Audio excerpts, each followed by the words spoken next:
A part of this rejection of the older people is kind of exemplified in this recent election of Governor Bill Clinton. He's the first. These are the first two baby boomers.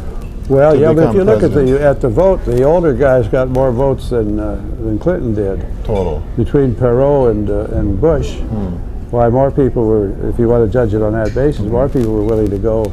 If you're going to make it absolutely on age, they're going to go with the elders than with the presidency, the baby boomers and the youth movement, and all the rest of it. And the statistics, that don't justify that conclusion. Do you feel in any sense that, well, Bill Clinton, one of the big tags on him, he was the first so-called draft dodger or anti-Vietnam protester. Do you feel any kinship on that basis, that he's maybe one of your followers? Well, he wasn't quite involved in my campaign, but I think Dukakis, what was Dukakis' record? Did he have a military record? I don't think it amounted to very much if he did.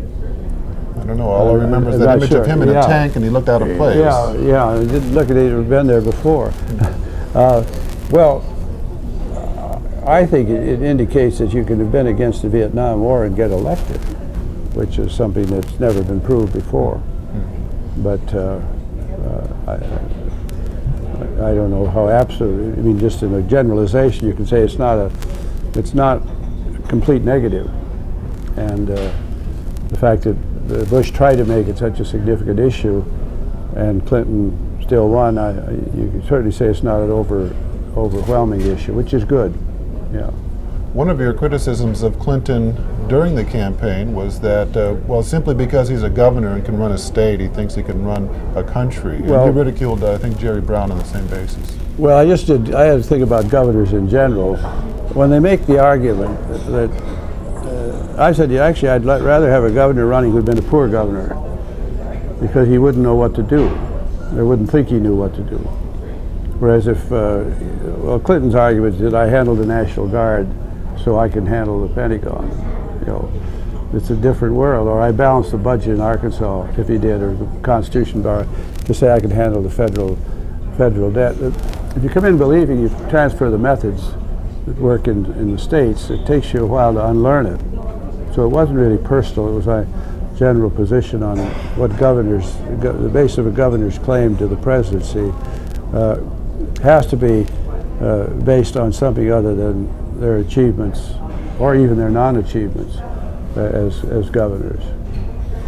Clinton is also, well, will be the first man to take office since World War II in which the Cold War is not an issue. Of course, well, it was almost true when Bush came in. He just wouldn't admit it. In fact, it was. I thought it was a safer time for action when Bush came in than it is now, because he had an opportunity to move in with Gorbachev and sort of stabilize Central Europe, or at least try to do it, and he failed to do it. So that the international situation is a little less stable now, or settled, now that Clinton is coming in than it was when Bush came in. Do you buy the argument that the increase in strategic arms, as they're called during Reagan and Bush, that forced an earlier collapse of the Soviet Empire? Well, you can't say that it didn't, but there's no evidence that was. It may have been that the economic pressure did it, but my opinion was that we had a good chance to do something about slowing down, if not stopping, the nuclear arms buildup when Khrushchev was chairman, and we failed. We got into the U-2, and not the U-2, we got into the Cuban invasion thing, and that blew that. And we haven't had a chance to do anything about it until the Russian initiative under Reagan. But I think it could have been done. We've been over-defended since at least 1965 or 68. And the Russians were more responsive to cutting back than we were. And I think the system would have collapsed. They got into the third generation of people who didn't remember life in Russia under the Tsars.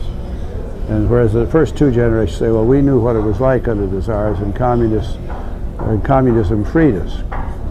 But when you get to the third one, people are saying communism didn't free us, it's rather controlling us. And you could begin to see, apart from the economic distress the general absence of freedom, I think, was a greater factor than the pressure of the military buildup.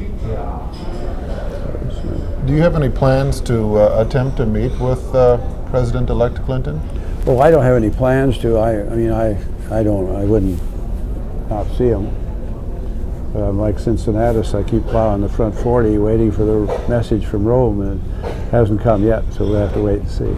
If you could sit down with him for 5 minutes, what would you talk to him about? Well, I think about the same things we've said, about what I think ought to be done, about the things I said in the campaign, and I'll give him my book and ask him to read it, and tell him that, despite his being a governor and so on, that I think he's got a chance to really make things happen.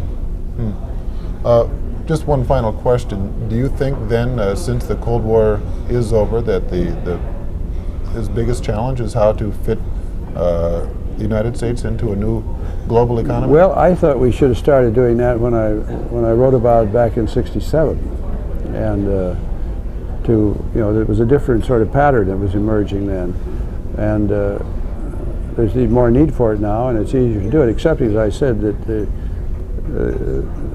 the instability now, I think, is greater than it was when Bush got elected. And if there's one thing I disagree with, and I don't know what the number should be, but his disposition to significantly reduce the number of troops in Germany and in Japan. I don't think those countries are stable enough yet, and that we ought to maintain a military force in both places, which is greater than that of either the Germans or the Japanese. That, to my mind, is the kind of quantitatively determinable position which I sort of disagree with him. So for a single word answer, are you optimistic about Clinton? Yeah, I'm glad he won. Yeah, I think Bush was, I think Bush was probably impeachable for malfeasance and misfeasance and nonfeasance.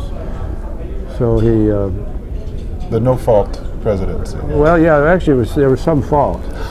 The nonfeasance was the best part of his administration, and that his being defeated, I think, just forget about him now. Yeah.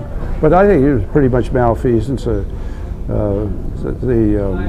Iran-Contra, some of it was extra constitutional. And misfeasance, I think the way he treated Gorbachev was really bad, and nonfeasance was just kind of his indifference to a lot of things.